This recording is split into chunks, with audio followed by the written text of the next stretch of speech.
So, ayan po mga kalodi, mayroon po tayong pasahero, no? Ihatid po natin ang PR South. So, mayroon po tayong karga. Karga natin hatid ng PR South. Ito po.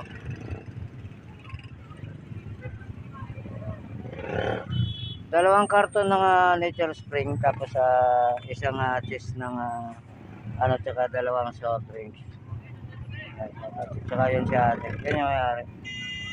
Tsaka kontrata natin dyan mga kalodi, 100, ano.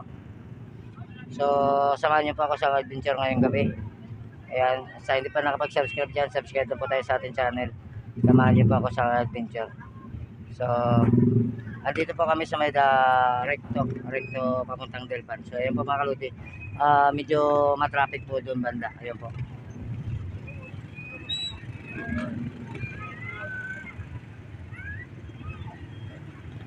Dito naman po sa kabila mga kaludi, wala naman po traffic dito. Okay naman po dito yung area. Dito po sa kabila matraffic.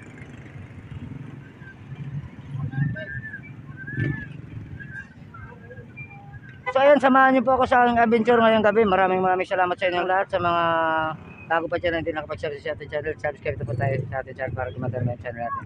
So ayan, maraming salamat sa inyo. Samahan niyo po ako. So ayan mga ka-Jimlin, tayo po tatakbo na. Atin na po natin si ate. Bumili lang po kami ng yelo dito sa may bandang Delpan. So kami po ay pupunta na dun sa Pier South, ano? Ate po natin si ate. So samahan niyo po ako sa adventure ngayong gabi. So ayan, sa mga bago pa dyan, hindi pa nakapag-subscribe. Subscribe na po tayo mga ka-Jimlin. Samahan niyo po kami sa aming adventure. Tara, let's go.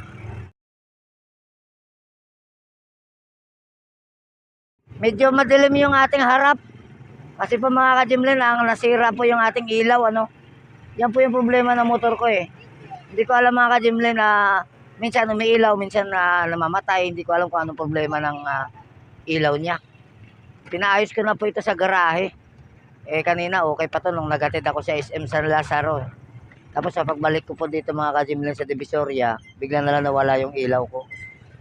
Kaya mabuti na lang may ilaw yung cellphone natin.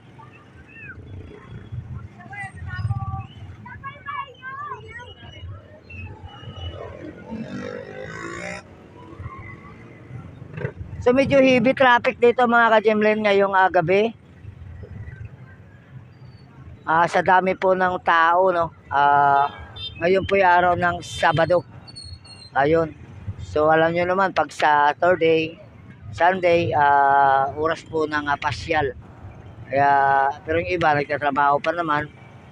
Ang iba kasi nagpasyal na, kaya yan, dami ng tao dito sa may recto.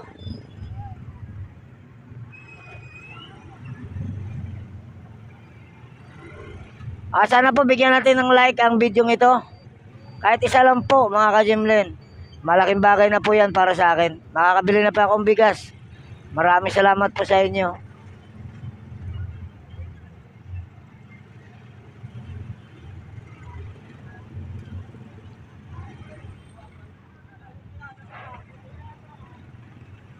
So medyo kalakasan na po ngayon yung biyahe mga ka-Jimlin, no? Maganda-ganda na yung biyahe sa ngayon kaysa mga nakaraang mga buwan. Maganda nga ngayon mga ka-Jimlin kasi kagabi nga po mga ka-Jimlin naka 2,700 ako sa aking biyahe. Kagabi lang po yun mga ka-Jimlin, Biyernes. Naka 2,700 ako. Ngayon mga ka-Jimlin, estimate ko mga 1,300 pa lang yata.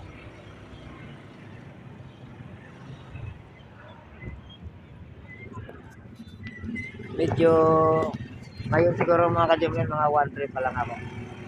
Medyo matumal-tumal yung biyahe ko, pero maraming pasahero. Kumbaga sa ay hindi para sa akin yung araw. Para din naman sa akin, pero tamang kita lang. Hindi katulad kagabi na talagang bugan. Isa ako kagabi mga ka-Jimlin. Bawat ikot ko, meron talagang sasakay sa akin. Talagang para sa akin kagabi. Hindi ako nagsawa bumasada. Natigil ako mga ka-Jimlin kagabi ng biyahe, mga alas 12 na lang ating gabi.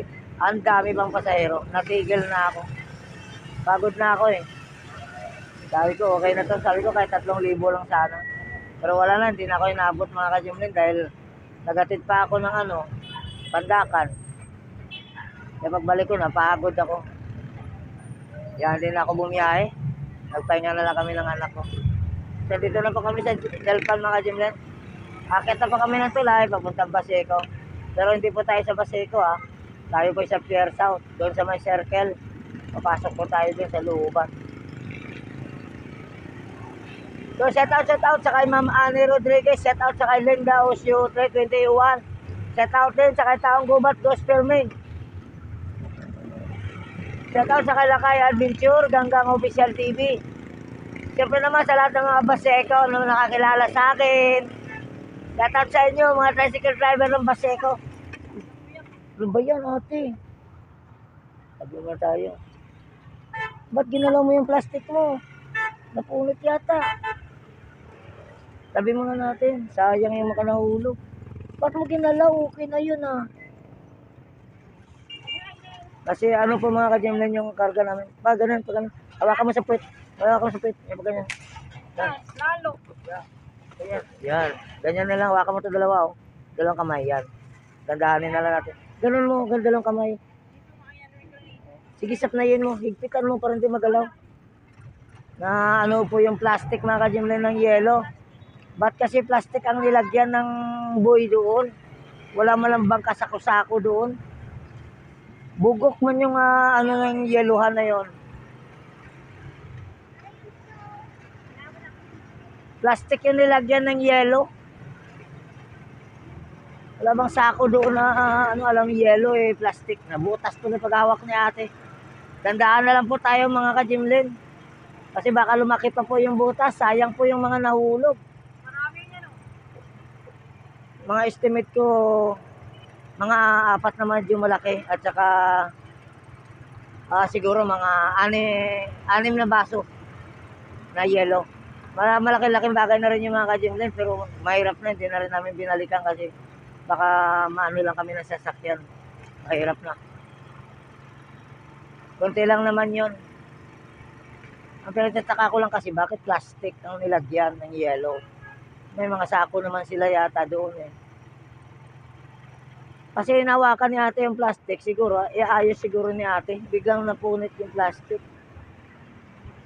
Marupok mga ka-Jimlen yung plastic. Ay tandaan lang po tayo sa mga lubak para hindi naman po malaki-laki yung kanyang punit. Makarating kami.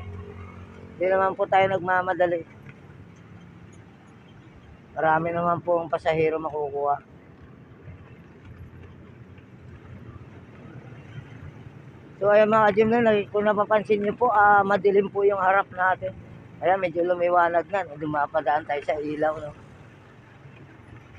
Kasi wala pong ilaw yung motor natin mga ka-Jimlen. Nasira, hindi ko alam bakit nasira ito. Kanina pagdating ko sa SM San Lazaro, meron pa. Ngayong gabi, nagatid ako mga 7 o'clock. Eh. Ang balik ko na pa Divisoria, biglang nawala yung ilaw ko. Ang pinagtataka ko ay yung signal ko sa bandang kaliwa meron, pero yung bandang kanan ko wala. Kaya sabi ko, babalik ko na naman bukas to ng garahe mga ka-Jimlen.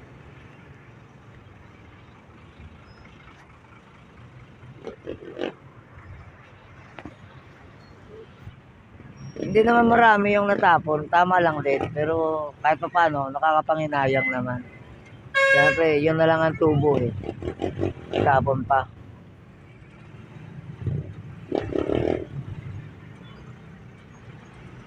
So, dito na pa kami sa ano, malapit na pa kami sa Intramuros.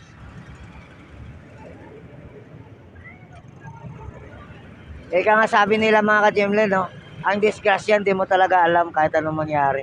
At tulad na itong yellow namin. Ang ganda naman ng pagkalagay sa plastic. Kita nyo, biglaan lang napunit. Ganon din yun sa tao. Pag disgrasya, di talaga malalaman kahit anong ingat.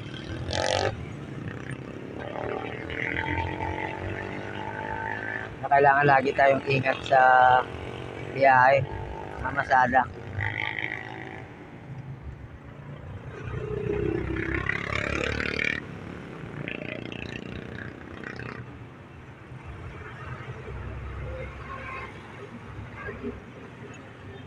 Mali din yung naglagay ng yellow eh.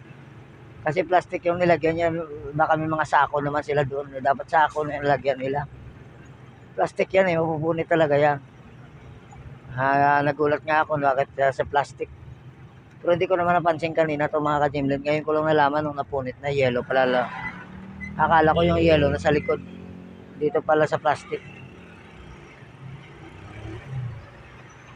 So ayan po mga Jimlet, sa circle na po kami. Intramuros.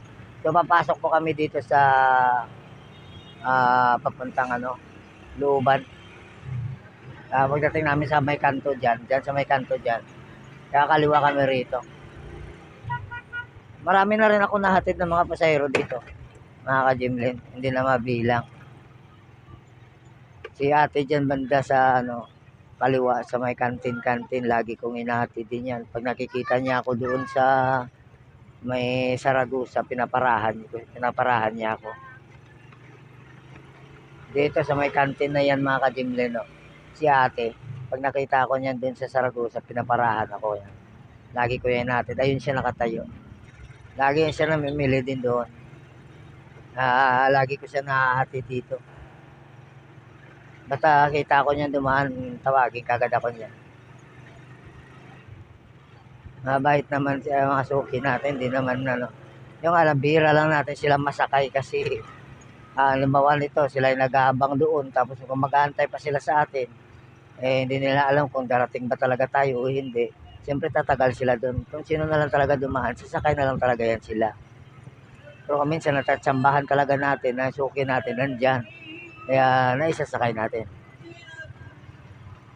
So ang ganda din dito mga ka-Jimlet sa looban. Tahimik po dito. Tsaka maluwag po yung daan. Hindi po masyadong delikado sa mga bata. Yung alang mga malalaking truck, yung mga nandirito. Malalaking truck ng mga nandirito mga ka-Jimlet. So yan, shout out po. So ayan po mga ka-Jimlet, sana po bigyan nyo rin po ng like yung video natin. At i-share na rin po natin to para kumalat po ito sa buong mundo. Makita ng mga kababayan natin sa saan parte ng mundo. Pier na po to mga ka-Jimlet, Looban po ito. Dito po yung mga tawag nila dito mga container van. Kung tawagin sa amin sa probinsya, container.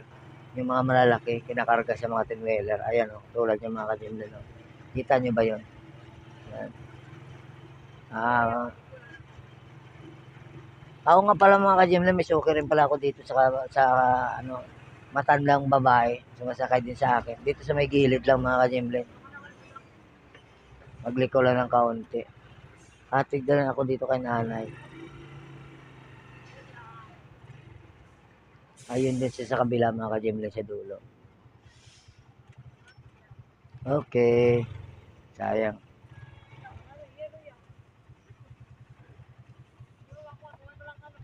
Ayan po, laki po ng butas mga ka-Jimlet. Sa paghawak niya po na butas po yung plastic. Paghawak lang ni ate sa pagkasunod sa So dito na po kami sa aming destinasyon. So ayun, sa mga sumama sa aking biyahe, maraming salamat sa inyo. Sana po bigyan natin ng like ang video ito. At i-share na rin po natin. So ayan, sa mga bago pa na hindi nakapag-subscribe, subscribe na po tayo. Para po kahit paano gumanda naman po yung ating channel. So ayan, maraming salamat sa inyo sa lahat natin mga subscriber, mga viewers at silent viewers dyan.